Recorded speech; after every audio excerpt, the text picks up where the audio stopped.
Assalamualaikum warahmatullahi wabarakatuh. Welcome friends, welcome to the another episode of the homely cooking course by the homely courses channel। तो चलिए शुरू करते हैं। आज हम बना रहे हैं चावल की रोटियां। तो हमने सबसे पहले लिया है यहाँ पर चावल का आटा 1 गिलास, और 2 गिलास हमने पानी को गर्म करके रखा था यहाँ पर, और उसमें हमने थोड़ा सा पिंचेस ऑफ सॉल्ट ऐड किया था, थोड़ा सा ऑयल ऐड किया था, और हमने उसमें एक साथ 1 गिलास आटा गर्म पानी में ऐड कर दिया। और इस तरह से हमने थोड़ा सा मिक्स किया है, और बहुत ज़्यादा आपको मिक्स करने की ज़रूरत नहीं है, क्योंकि आटा पानी में डालते ही फ़ौरन पानी को सोख कर लेता है। और उसके बाद आप इस तरह से आटे को ढक करके तकरीबन 10 मिनट तक छोड़ दीजिए, क्योंकि जो अभी आटा गर्म है तो थोड़ा सा ठंडा भी हो जाता है, और जो इसके अंदर स्टीम है अच्छे से एब्जॉर्ब हो जाती है, और आपका जो आटा है जो होता है चावल का, आप जब इसकी डो बनाते हैं तो बहुत ही अच्छी सॉफ्ट डो इसकी बनकर तैयार होती है। तो ये जो प्रोपोर्शन है 2 गिलास पानी और 1 गिलास चावल का आटा, तो इसको आपको फॉलो करना है। कभी कभार चावल थोड़े डिफरेंट होते हैं तो प्रोपोर्शन थोड़ा बहुत ऊपर नीचे हो सकता है, तो आप अपने हिसाब से चेंज कर सकते हैं। आप कभी भी आटा लाएं तो अपने हिसाब से एक मर्तबा थोड़े से आटे को लेकर इसका प्रोपोर्शन चेक करके देखिए कि 1 गिलास आटे के लिए कभी कभी 1.5 गिलास पानी भी काफ़ी हो जाता है, कभी 2 गिलास से थोड़ा ज़्यादा भी लगता है। तो हम अपने आटे के हिसाब से आपको बता रहे हैं।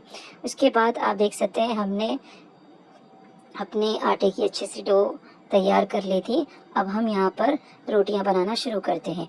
तो अक्सर जो चावल की रोटियां हैं ये महाराष्ट्र में बनाई जाती हैं, और इसके बहुत तरीक़े होते हैं बनाने के, और बहुत सारे लोग इसको बड़े से थाल में थपक कर बनाते हैं, थपकी देते हुए, और बहुत ही बेहतरीन तरीके से बनाते हैं। और ट्रेडिशनल तरीक़ा असल में ऐसा ही होता है। चावल के आटे की जो रोटी होती है उसको जो लकड़ी का चूल्हा होता है उसके ऊपर बनाई जाती है ट्रेडिशनली, बहुत ही मज़ेदार बनती है। हम घर पर सिंपली बना लेते हैं, बेल कर बनाते हैं। आप चाहे तो घर पे हाथ से थपक कर भी बना सकते हैं, और हम यहाँ पर इसको बेल कर बनाते हैं।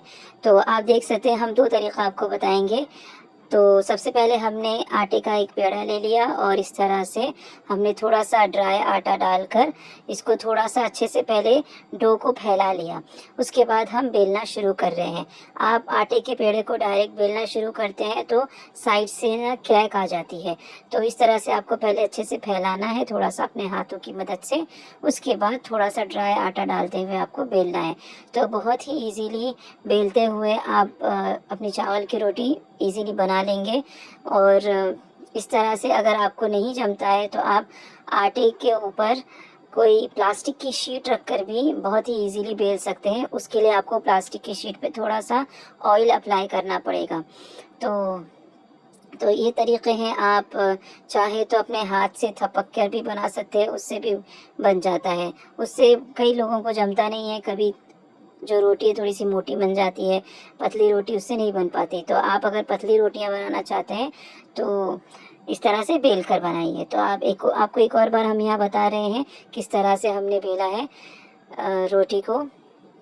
तो अच्छी तरह से आप इस तरह से देख लीजिए।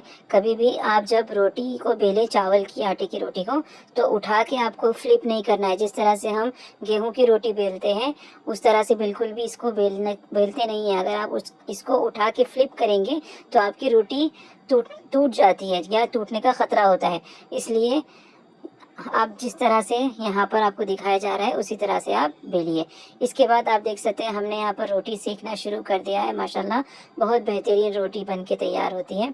और इसमें भी आपको एक टिप आप बता देते हैं आपको किस तरह से आपको रोटी को सेकना है। सबसे पहले आपको तवे पे रोटी को डालना है, और इसको तकरीबन 5 सेकंड के लिए ऐसे ही छोड़ दीजिए, ताकि ऊपर से जो चावल की रोटी है वो थोड़ी सी ड्राई हो जाए। उसके बाद आपको फ्लिप करना है। फ्लिप करने के बाद आपको अब पलटाना नहीं है। फ्लिप करने के बाद आपको पीछे से बिल्कुल बेहतरीन तरीके से हल्की सी गोल्डन होने तक उसको सेकना है। फिर उसको दोबारा से पलटकर आप सेकेंगे तो बेहतरीन तरीके से फूल जाती है रोटी। तो इस तरह से बिल्कुल आप बना सकते हैं बेहतरीन। आप देख सकते हैं एक रोटी हम इस तरह से थपक कर बना रहे हैं। तो ये भी एक तरीक़ा होता है, इस तरह से आपको साइडों से थोड़ा थोड़ा सा आटा लगा लगा कर बेहतरीन तरीके से इस तरह से आपको थपकना होता है, गोल गोल घुमाते रहना है और थपकी देते हुए इस तरह से आपको राउंड राउंड राउंड राउंड करना है अपने पेड़े को। अक्सर ये जो अगर हम अपने हाथ से थपक कर बनाते हैं तो जो आटा है हमारे हाथ पर स्टिक होता रहता है, तो बहुत ज़्यादा ज़रूरी होता है कि हम थोड़ा थोड़ा सा ऊपर स्प्रिंकल करते रहें ड्राई आटा, या फिर आप थोड़ा सा अपने हाथ पे ऑयल अप्लाई कर कर भी बहुत इजीली बना सकते हैं। किसी स्टील की प्लेट पर भी आप इसको अच्छे से बना सकते हैं अपने हाथों की मदद से। तो आप देख सकते हैं ये हमने बग़ैर बेलन के इस तरह से ये चावल की रोटी ये वाली बनाई है। तो चावल की रोटी के साथ साथ हम बना रहे हैं ठेचा, जो कि मूंगफली का ठेचा है, बहुत ही मज़ेदार बनता है। ये भी महाराष्ट्रियन डिशेस में अक्सर यूज़ भी होता है और रोटियों के साथ बनाकर खाया जाता है। आप बनाकर फ्रिज में रख देंगे तो बहुत ही बेहतरीन कई दिनों तक ये फ्रिज में अच्छा भी रहता है, क्योंकि ये ड्राई होता है और जल्दी ख़राब भी नहीं होता और किसी भी खाने के साथ बेहतरीन पैर हो जाता है, बहुत टेस्टी लगता है। तो ये देखिए हमने यहाँ पर लिया है मूंगफली, थोड़ा सा ज़ीरा और कुछ हरी मिर्च और 3 से 4 लहसुन की कलियाँ, और ये जो क्वांटिटी है हमने अपने हिसाब से रखी है। तो आप जितना तेज़ खाते हैं आप उस हिसाब से ज़्यादा मिर्ची भी ऐड कर सकते हैं, और अगर आप कम खाते हैं तो कम मिर्ची भी ऐड कर सकते हैं।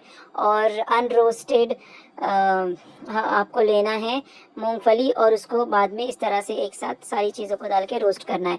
हमारे पास एक्चुअली अनरोस्टेड अवेलेबल नहीं थी, तो हमने रोस्टेड को ही दोबारा से थोड़ा सा और रोस्ट कर लिया, थोड़ा सा तेल डालकर। तो उसके बाद हमने इसको दरदरा ग्राइंड कर लिया है। इसमें हमने थोड़ा सा कोथिमीर भी ऐड किया था पीसने के टाइम पे। तो इस तरह से ठेचा बनकर तैयार हो गया और ये हमारी बेहतरीन सी सॉफ्ट राइस रोटीज़ बेहतरीन बनकर तैयार है। आप देख सकते हैं कितनी सॉफ्ट बनी है, बहुत ही मुलायम और बहुत ही मज़ेदार चावल की रोटियां बनती हैं। तो आप इसे सालन के साथ बनाकर खा सकते हैं, जो शोरबेदार चिकन का या फिर मटन का कौरमा होता है, बहुत मज़ेदार लगती है चावल की रोटियां। या फिर आप ठेचे के साथ, अचार के साथ, किसी भी चीज़ के साथ एंजॉय कर सकते हैं।